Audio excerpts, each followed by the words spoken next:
आज मंत्रिपरिषद में 6 विषयों पर निर्णय ले गए हैं।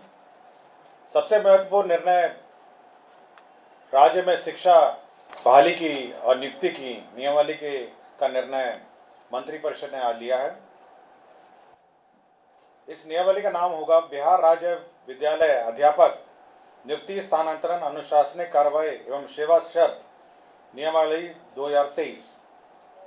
इस नियमावली के तहत अब जो भी नियुक्तियां राज्य सरकार शिक्षकों की करेगी वह अब राज्य कर्मी होंगे, राज्य सरकार के कर्मी होंगे।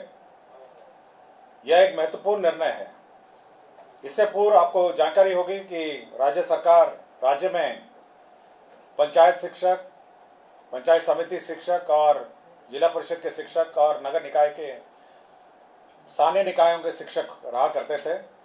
अब जो भी नई नियुक्ति होगी अब वो राज्य सरकार नियुक्त करेगी। राज्य सरकार नियुक्ति के लिए एक अलग परीक्षा आयोग के माध्यम से लेगी। तो एक आयोग जो राज्य सरकार निर्धारित करेगी, हो सकता है बीपीएससी, हो सकता है कोई भी आयोग जो है जो निर्धारित करेगी, उसके माध्यम से राज्य सरकार परीक्षा लेगी और परीक्षा के माध्यम से ही अब नियुक्तियां होंगी। इस नियुक्ति में भाग लेने के लिए जो अर्हता होगी वह मैं पढ़ देता हूं। इसकी नियुक्ति की जो अनिवार्य अर्हता है, भारत के नागरिक हों और बिहार राज्य के स्थायी निवासी होना चाहिए, ये पहली अर्हता होगी। विद्यालय अध्यापक के पद पर नियुक्ति हेतु राष्ट्रीय अध्यापक शिक्षा परिषद द्वारा समय समय पर निर्धारित शैक्षणिक एवं प्रशासनिक योग्यता धारित करते हों एवं विशेष विद्यालय अध्यापक के लिए अर्हता भारतीय पुनर्वास परिषद के अनुरूप अनिवार्य होगा। तो ये महत्वपूर्ण एक अनिवार्यता है। राज्य सरकार एवं केंद्र सरकार द्वारा समय समय पर आहूत शिक्षा पात्रता परीक्षा में उत्तीर्ण हो, परंतु वर्ष 2012 से पूर्व नियुक्त एवं कार्यरत शिक्षक जो दक्षता परीक्षा उत्तीर्ण होंगे के लिए शिक्षक पात्रता परीक्षा में उत्तीर्ण अनिवार्य नहीं होगा। विषय विशेष के लिए अलग से विशेष अर्हता का निर्धारण विभाग द्वारा समय समय पर किया जाएगा। तो ये बिल्कुल स्पष्ट होगा कि पहले तो आपकी जो परीक्षा होगी, जो क्वालिफाइंग एग्जाम है, जो राज्य सरकार और केंद्र सरकार के लिए पहले ली जाती थी, उसके क्वालिफाई करने के बाद ही आप सरकार द्वारा जो कमीशन के माध्यम से परीक्षा होगी उसमें आप बैठ पाएंगे। तो पहला एक एग्जाम जो सभी ने लिखा है, चाहे वो टीईटी हो और अन्य जो शिक्षा परीक्षाएं हैं, उसको क्वालिफाई करने के बाद आप राज्य सरकार के कमीशन द्वारा जो सरकार जो कमीशन निर्धारित करेगी उसके माध्यम से जो परीक्षा ली जाएगी तो बहाली उसके माध्यम से होगी। इसमें न्यूनतम आयु निर्धारित है 21 साल और अधिकतम आयु सरकार द्वारा निर्धारित की जाएगी।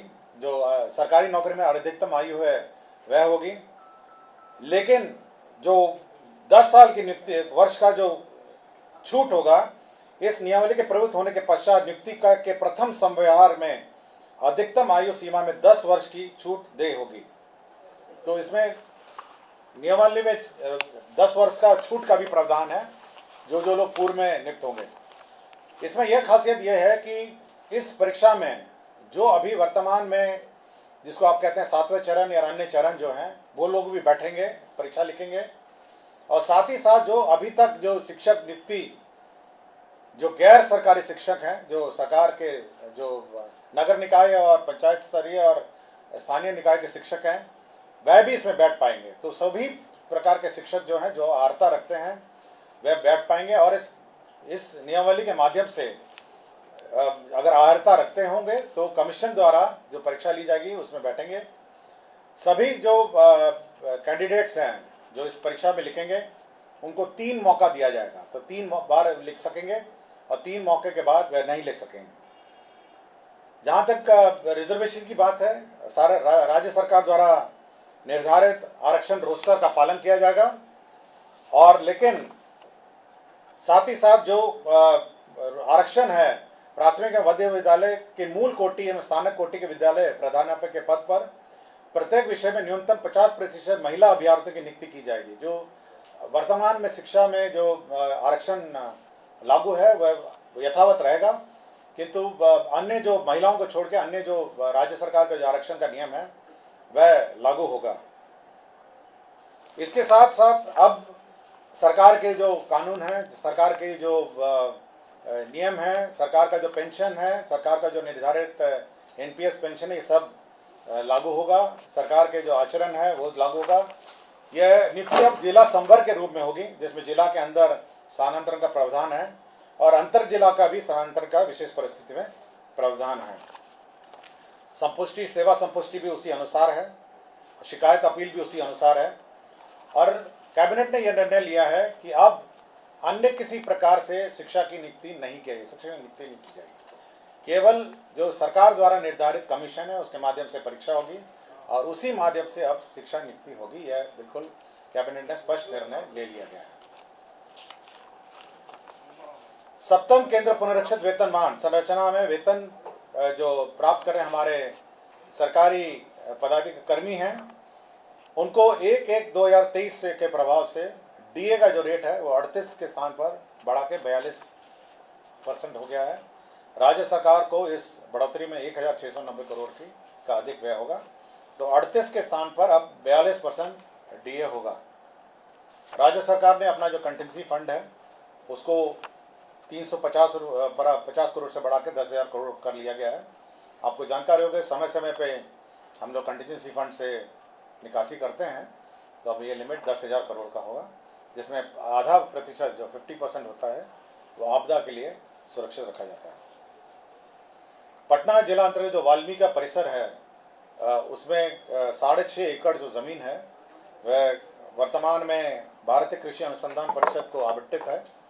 अब वो जो ज़मीन है वो बिपाड़ के एक्सपेंशन के लिए स्थानांतरित कर दी गई है और यह निर्णय लिया गया है।